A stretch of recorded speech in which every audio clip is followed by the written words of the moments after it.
Assalamualaikum warahmatullahi wabarakatuh. Perkenalkan, nama saya Rida Mazaya Zalfa dari kelas 12 MIPA 6, nomor absen 25. Di sini saya akan mempresentasikan tentang laporan keuangan perusahaan jasa. Laporan keuangan perusahaan jasa. Laporan ini berguna bagi para pemakai informasi akuntansi untuk mengambil keputusan ekonomi yang berkaitan dengan perusahaan. Nah, laporan keuangan perusahaan jasa ini dibagi menjadi 3. Yang pertama ada laporan laba atau rugi, yang kedua ada laporan perubahan modal atau ekuitas, yang ketiga ada neraca. Yang pertama adalah laporan laba atau rugi. Laporan laba atau rugi didapat dari selisih antara pendapatan yang diterima dan beban yang dikeluarkan.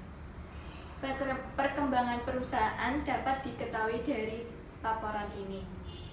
Lalu dalam pelaporan keuangan IFRS telah mengatur standar pelaporan laba atau rugi yang disebut sebagai penghasilan komprehensif. Penghasilan komprehensif adalah perubahan dalam ekuitas entitas sepanjang suatu periode sebagai akibat dari transaksi dan peristiwa, serta keadaan-keadaan lainnya yang bukan bersumber dari pemilik. Lalu yang kedua ada laporan perubahan modal atau ekuitas.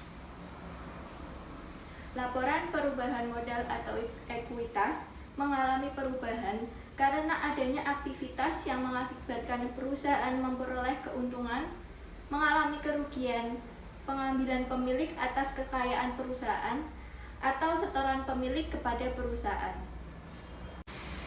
Lalu yang terakhir ada neraca.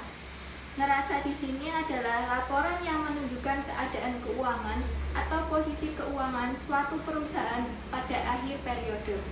Posisi keuangan yang dimaksud terdiri dari jumlah aset, liabilitas, dan ekuitas. Dalam penyusunannya harus diurutkan dengan tingkat kelancarannya.